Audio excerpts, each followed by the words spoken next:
Informe del 2023 del UNICEF respecto a las tendencias de mortalidad infantil, y vemos en esta gráfica, acá vemos entonces las tasas de muerte pues, por cada 1000 nacidos vivos y los diferentes como continentes, por así decirlo, o zonas. Están divididos entonces en el año 1900, el color más claro, 2000 para el color pues como mediana intensidad, y el azul más oscuro para hablarnos de las tasas de 2022. Algo muy positivo es que si vemos Latinoamérica y pues el Caribe ha disminuido considerablemente sus tasas de mortalidad infantil en menores pues, de 5 años, logrando entrar en los objetivos de desarrollo sostenible. Acá vemos en la línea punteada cuál es el límite que estaríamos buscando para el 2030, y pues claramente Latinoamérica lo está logrando en este momento.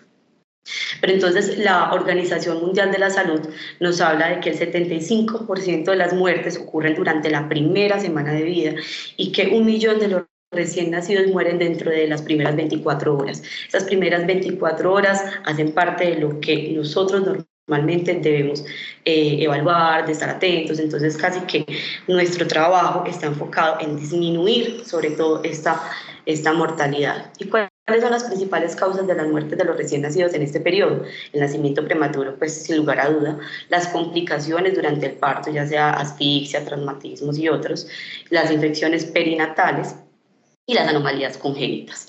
Recordemos entonces que esta muerte pues, como perinatal va a representar 4 de cada 10 muertes en menores de 5 años.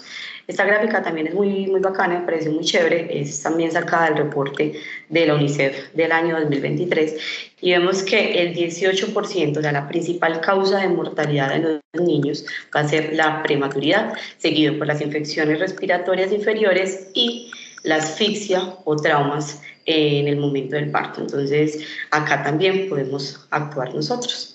Pero entonces, ¿qué nos propone la Organización Mundial de la Salud respecto a estrategias que se deben realizar para poder disminuir esta mortalidad perinatal?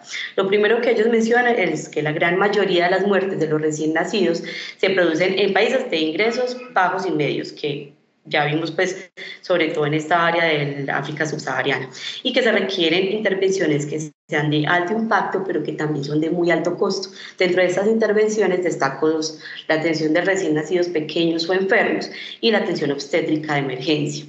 Y sin lugar a duda, para poder realizar estas dos como actividades o intervenciones, debemos aumentar el número de nacimientos en centros hospitalarios. Sin embargo, se ha visto que aproximadamente el 80% de estos nacimientos a nivel mundial pues se están dando en estos centros, lo cual es algo positivo. Sin embargo, el problema que se encuentra alrededor de esta atención en los centros hospitalarios es que pocas mujeres y recién nacidos permanecen en el centro durante las 24 horas recomendadas después del nacimiento, que es el momento más crítico en el que pueden presentarse las complicaciones. Y lo cito textual porque me parece que es un dato importante que tenemos que tener en cuenta. Pero bueno, para hablar entonces de recién nacido sano, tenemos que entender a qué nos referimos con la palabra sano. Cuando nos remitimos a la Real Academia Española, vemos que la palabra sano se refiere a la ausencia de lesión, la ausencia de enfermedad y la ausencia de peligro. Nosotros como personal de la salud estamos muy entrenados en evaluar la ausencia de la enfermedad. Sin embargo, muchas veces se nos olvida esta última palabra, el peligro. Entonces, siempre que estamos atendiendo, ya sea un recién nacido, una materna, una familia, debemos evaluar qué potenciales riesgos se encuentran alrededor de esta persona que puedan afectar su salud en un futuro. Entonces, empezando ahora sí a hablar acerca de nuestra guía de práctica clínica, recordemos que esta guía fue publicada en el año 2013. Si bien es una guía que ya tiene tiempito, todavía sus recomendaciones siguen siendo muy válidas, y a la fecha pues es lo que tenemos como nuestro protocolo, por así decirlo, nuestro lineamiento para seguir. Entonces, las bases de nuestra guía de práctica clínica inician en vigilar y asistir la transición de esta vida intrauterina a la vida extrauterina, y todo esto lo hacemos mediante una estandarización de procesos que ya vimos, como mencionaba antes, es básicamente la estrategia que nos propone la Organización Mundial de la Salud. Dentro de la estandarización de los procesos tenemos que tener muy presente que para hacer una adecuada atención de este recién nacido tenemos que tener una muy buena historia clínica, realizar un examen físico inmediato, realizar buenas actividades de promoción de salud y prevención primaria, hablando de las profilaxis y las inmunizaciones que ya pues lo tomaremos un poquito más adelante, hacer una muy buena vigilancia de la y aquí sobre todo nuestro personal de enfermería son como la cabeza de este punto, porque son las personas que están mucho más con nuestros pacientes. Obviamente hay que mirar pues como toda la facilitación del proceso del vínculo y del apego, y nunca olvidar la puericultura. Entonces mi palabra favorita en toda esta charla va a ser la anticipación. Definitivamente, cuando nos anticipamos, evitamos riesgos. Hay cosas pues que van a suceder, pero si estamos preparados, posiblemente todo va a transcurrir de una mejor forma. ¿Qué nos dice entonces la guía de práctica clínica? La historia clínica se debe realizar antes del nacimiento del recién nacido, con el fin de identificar factores y antecedentes que nos permitan preparar tanto al equipo y pues con los insumos necesarios para la atención adecuada en la sala de partos.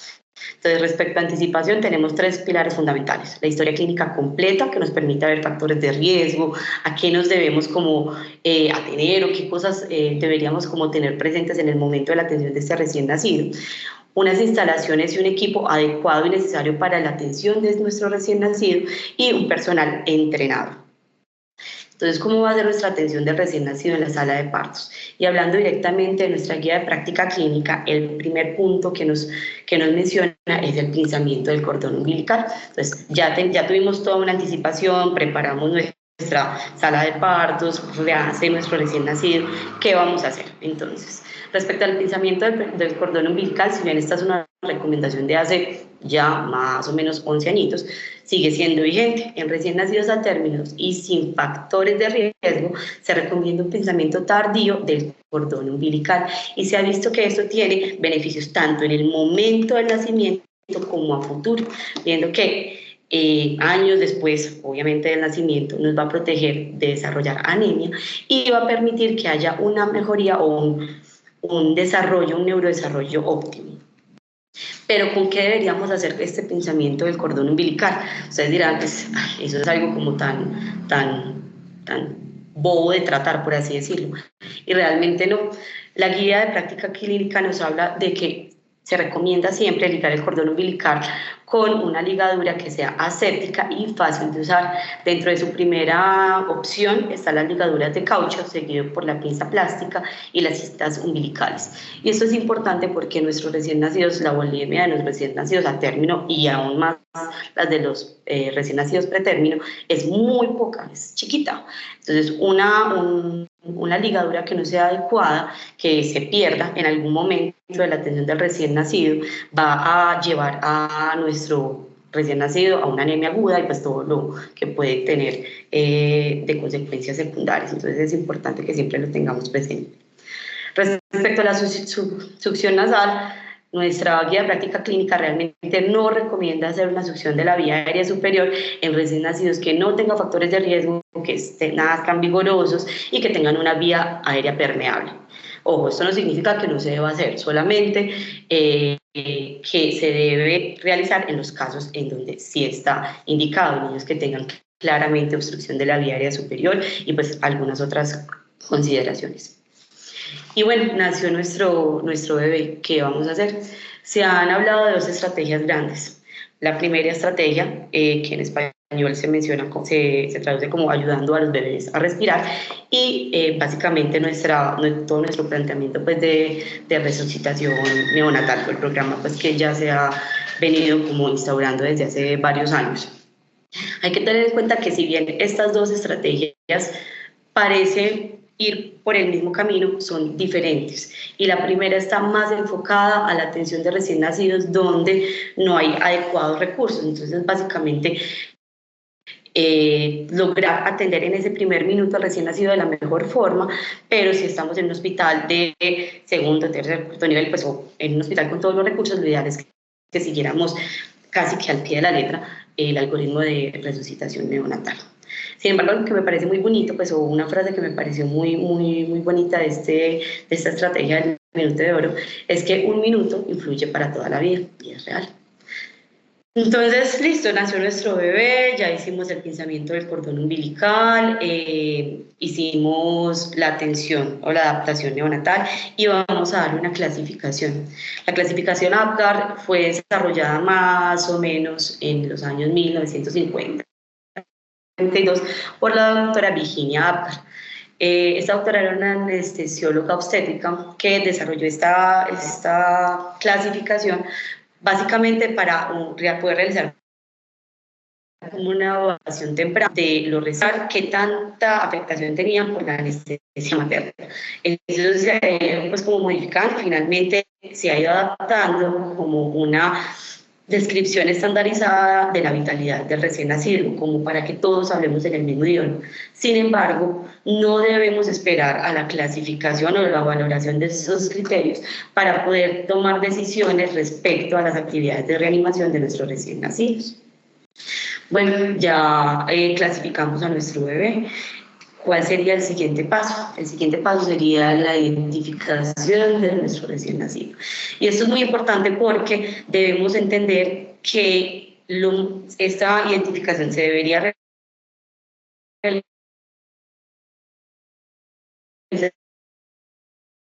Le mencionamos desde lejos a la madre que se le va a poner la manilla, pero la idea sería que le mostráramos en la cabecera de la madre la manilla para que verifique los datos antes de ponérsela al recién nacido. Recordemos que este es un momento muy vulnerable, que la madre seguramente no va a estar poniendo cuidado a lo que le están informando de lejos, entonces si podemos hacer esta pequeña modificación de mostrarle a la madre, seguramente ella va a estar un poquito más tranquila.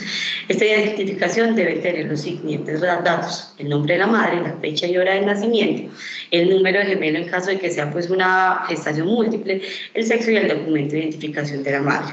Debe ser con un material que sea pues adecuado para la piel de los recién nacidos, y el diligenciamiento de los datos se debe hacer con una tinta indeleble, sin tachaduras o enmendaduras, y pues el material de la manilla debe ser resistente y no se debería poder abrir en el transcurso de la atención de recién nacidos, sino solamente mediante cortado o pues dañar el dispositivo. Respecto al contacto piel con piel, se recomienda que en recién nacidos a término sin factores de riesgo y pues en este caso nacidos por parto vaginal, sin embargo por cesárea también se podría llegar a realizar. El contacto piel a piel debería ser temprano y debería iniciarse como parte de la atención en la sala de partos y no después en la sala de recuperación. Se ha visto que este contacto piel con piel va a aumentar el éxito de temprano de la lactancia materna, va a ayudarnos a lograr un establecimiento del vínculo madre-hijo y también como plus nos va a ayudar a la regulación térmica. Antes se había considerado que el contacto piel con piel podría llegar a aumentar el riesgo de muerte súbita en la sala de recuperación. Sin embargo, se evaluó pues mucho este tema y se dieron cuenta que definitivamente esto ocurría cuando no había un equipo entrenado y pendiente de la atención del recién nacido. Nuestra clínica tiene un equipo que está completamente entrenado para poder informar a la madre cómo debe realizarse este contacto piel con piel y para estar pendiente de alguna alteración durante la misma, por lo cual no deberíamos interrumpir este contacto solamente por este riesgo que se ha llegado a mencionar. Y deberíamos suspender el contacto para la realización de los procedimientos de rutina. Nuestra guía de práctica clínica realmente nos menciona que la aplicación de la vitamina K, de las profilaxis, el examen físico inicial se podría llegar a retrasar hasta 90 minutos para lograr permitir este primer contacto. Yo sé que esto es algo pues como un poco difícil, nosotros tenemos un volumen de atención de pacientes muy grande y pues finalmente nuestras mamás logran tener este contacto piel con piel de una forma muy temprana. pero si vemos quizás que el volumen de pacientes no es tan alto, que de pronto podemos darle este chance por lo menos unos minutos antes de hacer todos estos procedimientos, sería lo ideal. ¿Y cuáles son nuestros procedimientos de rutina, por así decirlo? La aplicación de la vitamina K1. Recordemos que la vitamina K normalmente es producida por ciertas bacterias en el colon, la vitamina K2 específicamente, y nuestros recién nacidos no tienen esta cantidad de producción suficiente, no reciben un adecuado aporte de vitamina K a nivel pues como placentario, y tampoco lo reciben por la lactancia materna, por lo cual todos nuestros recién nacidos deberían recibir una adecuada profilaxis con vitamina K1 en el momento del nacimiento, ya sea de forma oral o intramuscular. Recordemos entonces la dosis: en niños menores de 1500 gramos debería ser 5 miligramos, y en mayores de 1500 gramos 1 miligramo. Respecto a la profilaxis ocular, esto es algo un poquito controvertido. En algunos países ya de Europa no se realiza profilaxis ocular, sin embargo nosotros todavía vemos desarrollo de oftalmia neonatal por contacto con gérmenes presentes en el canal del parto, por lo que todavía lo recomendamos. Hay diferentes formas de realización de profilaxis ocular, y pues creo que no es el objetivo de la charla, pero pues para que lo tengamos presente, que actualmente en Colombia todavía se recomienda. Y respecto a las inmunizaciones, se deberían realizar las primeras 12 horas de vida y antes, o sea, siempre verificar antes del egreso hospitalario. Nuestros recién nacidos deben siempre recibir entonces la primera dosis de la vacuna inactivada para hepatitis B y una dosis única de vacuna BCG para la tuberculosis. Recordemos obviamente que esto tiene unos ítems en los cuales se debe evitar pues, la aplicación inicial. Pero por eso también siempre es muy importante, antes de llegar a vacunar a un recién nacido, evaluar la historia clínica materna, la tamización infecciosa y obviamente los datos específicos de nuestro recién nacido. Respecto al examen físico, hay dos momentos en los que debemos hacer este proceso, por así decirlo. El inicial, que se debe realizar en los primeros 50 minutos de vida y debería hacerse preferiblemente durante el contacto piel a piel con la madre. En este lo que buscamos es evaluar cómo está haciendo esta transición de la vida intrauterina a la vida extrauterina, identificar el género del paciente, detectar tempranamente algunas anomalías congénitas y sobre todo ofrecer información del estado del recién nacido a los padres, pues a la familia. Respecto al examen físico detallado, este normalmente se debería hacer después de las 24 horas de vida o antes del egreso. Y lo que buscamos con esto es básicamente tener una lista de chequeo que nos permita asegurar que el egreso a nuestro recién nacido va a ser un egreso seguro. Este examen detallado debería realizarse en un lugar con privacidad, con una temperatura adecuada. Recuerden que la termorregulación en nuestros recién nacidos no es muy buena, y si no garantizamos esta temperatura adecuada podemos llevar a generar pues, como ciertos problemas en el recién nacido. Debemos tener un equipo necesario para el examen. Se deben revisar antes los antecedentes maternos y del recién nacido. Es importante saber la historia antes de ir a revisar a nuestro niño para también tener claro en qué cosas nos debemos enfocar. Evaluar los signos vitales y las medidas antropométricas, y esto lo quiero poner pues como en negrilla porque de verdad es un dato que es muy importante y que nos puede hablar de problemas de nuestro recién nacido. Entonces deberíamos siempre tener una adecuada consideración de las medidas antropométricas y si están en el percentil indicado para su edad gestacional. Incluir a los padres y comentar los hallazgos, no simplemente ir, abrirle el cuarto, quitarle la ropa, revisarlo y chao, me fui. No. La idea es que cada que vayamos revisando el recién nacido podamos ir informándole a los padres, está bien, encontramos esto, miremos esto, para que ellos se sientan más tranquilos y realmente vinculados con todo el proceso de la atención de su recién nacido. Y por último, ofrecer la información respecto al seguimiento, las tamizaciones y otras posibles evaluaciones que pueda requerir nuestro bebé. Respecto a la lactancia materna, la OMS y la UNICEF recomiendan que los niños inicien la lactancia materna a la primera hora del nacimiento. Yo creo que en eso estamos muy bien porque definitivamente la mayoría de nuestros recién nacidos logran esta lactancia materna a la primera hora. Y lo ideal es que sean amamantados durante los primeros 6 meses de forma exclusiva y posteriormente iniciando pues una alimentación complementaria. La lactancia materna debería ser a libre demanda, sin horario, sin restricciones. Y a veces somos un poquito punitivos cuando tenemos algunas madres que no tienen un deseo o vemos que definitivamente les está costando un poquito vincularse con esta lactancia materna. Yo creo que antes de empezar a juzgar, a decir no, es que no es una buena mamá, o bueno, decir algunos comentarios que a veces los hacemos, yo sé que todos los hemos hecho, debemos como sentarnos con ella y de verdad mencionarle todos los beneficios que tiene esta lactancia materna, para que ella, con toda esa información ya presente, tome una decisión al respecto. Respecto a los beneficios para el bebé, entonces vemos que definitivamente la lactancia materna nos va a transmitir pues como anticuerpos a nuestro recién nacido, nos va a disminuir el riesgo de asma, de obesidad, de enfermedades como la diabetes, nos va a ayudar pues como a la salud vascular, disminuir el riesgo de cáncer. Definitivamente es una estrategia que es buena, bonita y barata y que de verdad tiene muchísimas ventajas para el recién nacido. Respecto a las ventajas de las madres, que es algo que muchas veces no les mencionamos a las mamás y que de verdad yo creo que podría tener un impacto importante a la hora de tomar la decisión de buscar una lactancia materna exclusiva, está en el poder disminuir el riesgo cardiovascular, el riesgo de cáncer de ovario, el cáncer de mama, nos ayuda contra la osteoporosis, nos disminuye este riesgo de depresión postparto y efectivamente pues nos va a llevar a un ahorro increíble porque definitivamente las fórmulas lácteas no son lo mejor y nuestro bolsillo tampoco logra sopesar lo que significa realizar una lactancia, aparte, pues una alimentación de recién nacido a partir de leche de fórmula.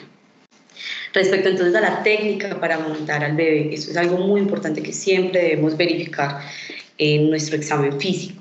No es simplemente preguntarle a la mamá, ven, ¿te está yendo bien con la lactancia? No, lo ideal sería poder verificar cómo es ese agarre al seno materno, cuántas succiones está generando, cómo es todo ese patrón, porque muchas veces las mamás te dicen, sí, él se está pegando, ¿y cuánto tiempo se pega? 2 minutos.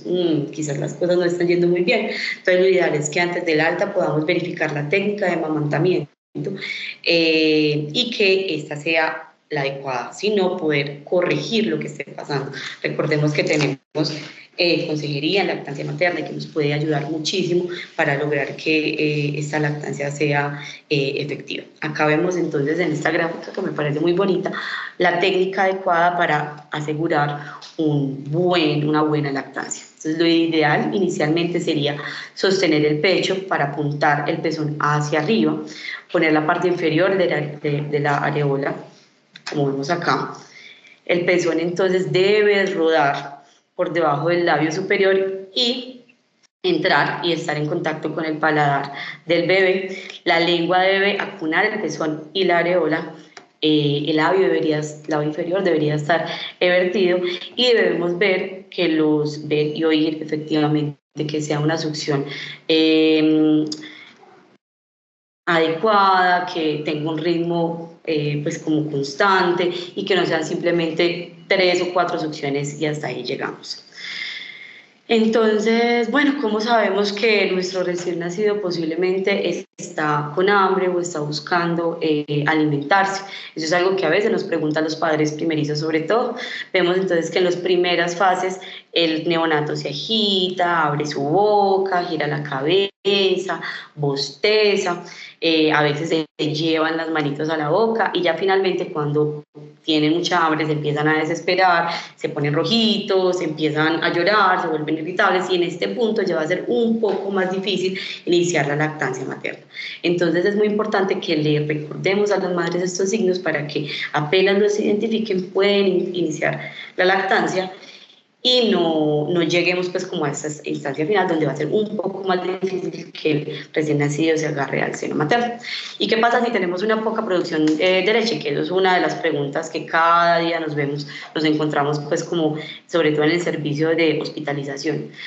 Lo inicial no es simplemente decir comprar leche de fórmula, no. Lo primero es que debemos evaluar cómo está esa técnica de la lactancia, cómo está la salud del recién nacido. Puede que la mamá sí tenga una buena producción láctea, pero simplemente el recién nacido no tenga una succión madura, esté cursando con una hipoglicemia o quizás tenga alguna otra condición clínica que le esté impidiendo que se pueda realizar pues esta lactancia de forma adecuada.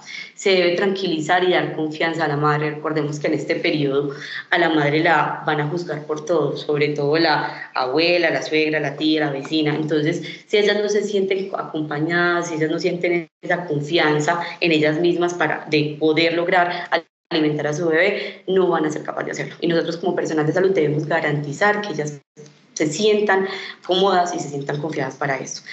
Siempre debemos recomendar un adecuado estado de hidratación, que ingieran muchísima agua y no simplemente leche, que ese es como uno de los mitos principales.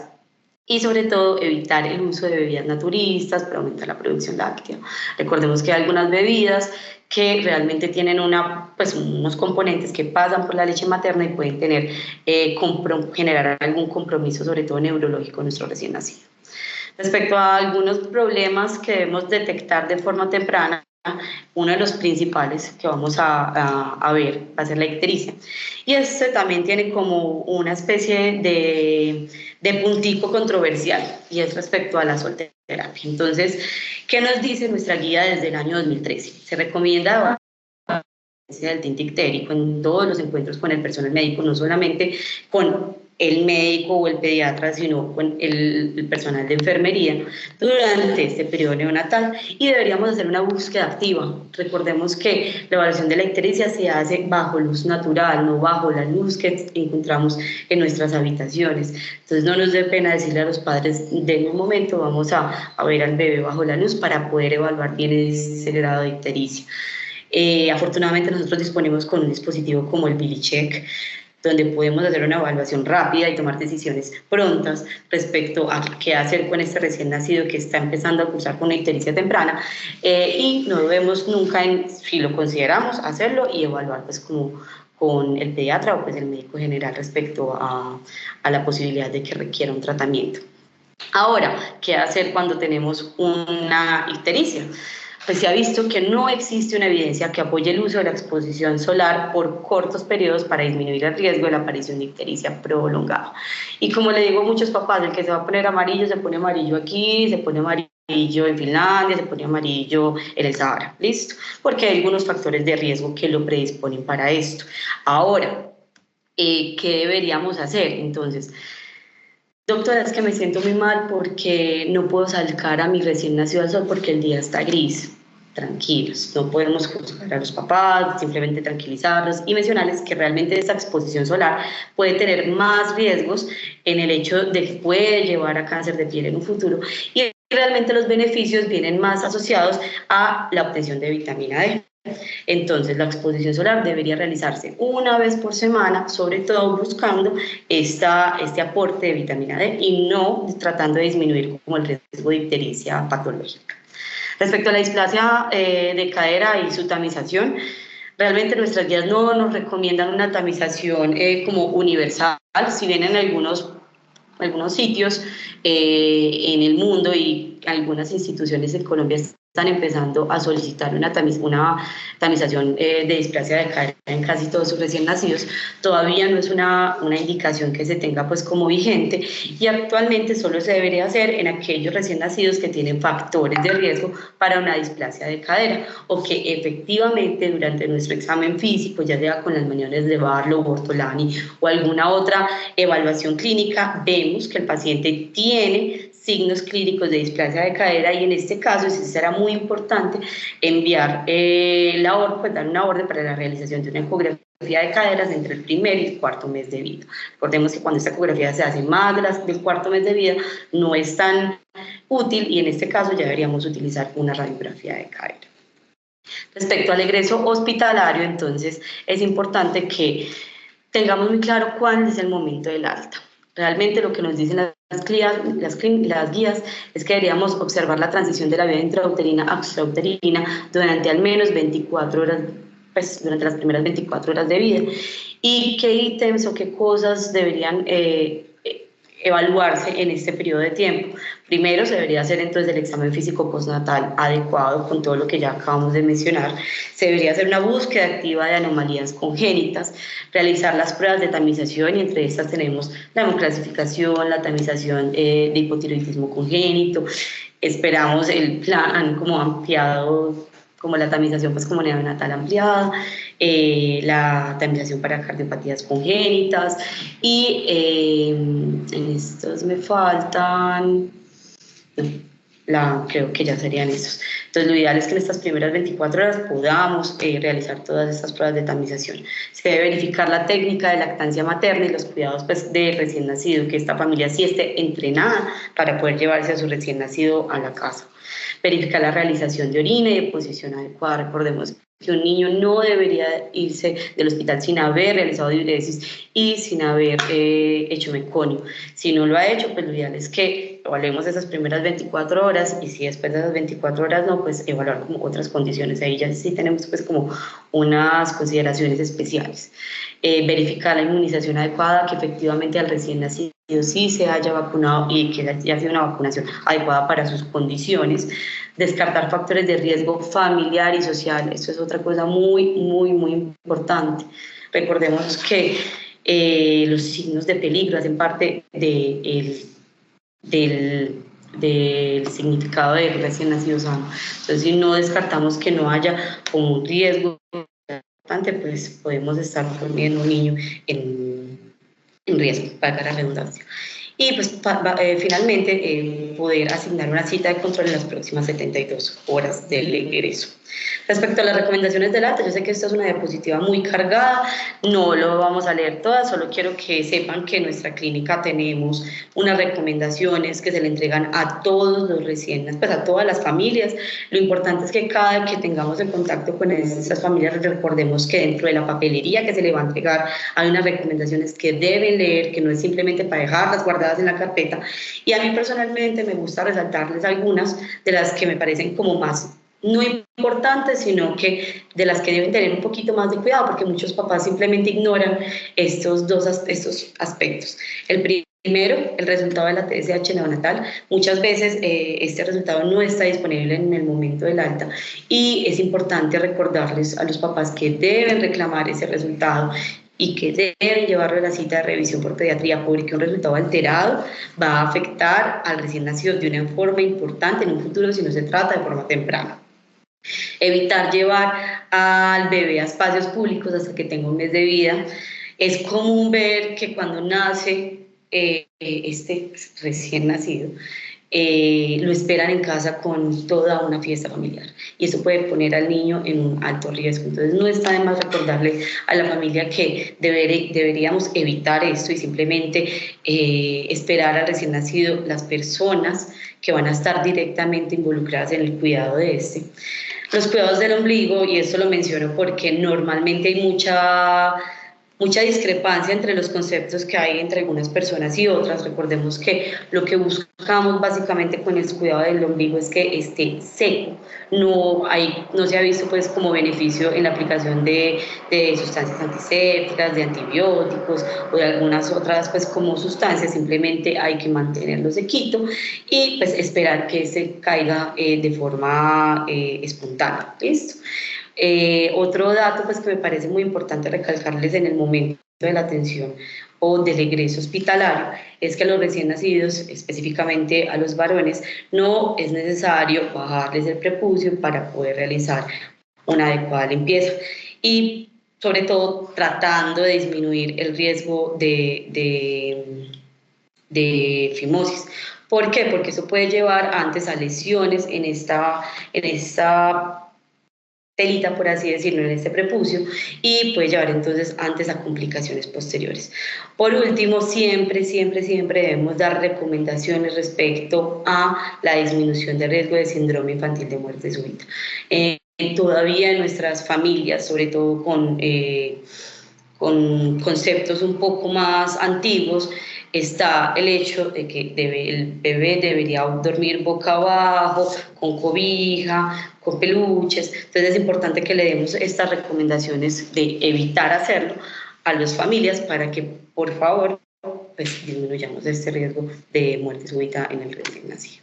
Respecto a los signos de alarma, el Global Health nos propone 8 signos de alarma, pues como unificados. Aquí yo quise como agregar uno adicional, entre los cuales encontramos entonces la mala alimentación, simplemente un recién nacido que no abre su boca cuando se le ofrece el seno, que succiona menos o que no parece hambriento, el letargo, un niño que se ve como flácido, como un trapito, por así decirlo, la presencia de convulsiones o de movimientos anormales, la ictericia, de aparición temprano, que sea un niño que se enferma y adicionalmente su piel está con un tinte ictérico, los cambios en la temperatura, y eso es muy importante porque los padres muchas veces no tienen la conciencia de que una temperatura alta en un recién nacido es consulta inmediata al servicio de urgencias y no simplemente dar algún medicamento o esperar a que le pase o pues esperar a que le vuelva y le suba para poder consultar.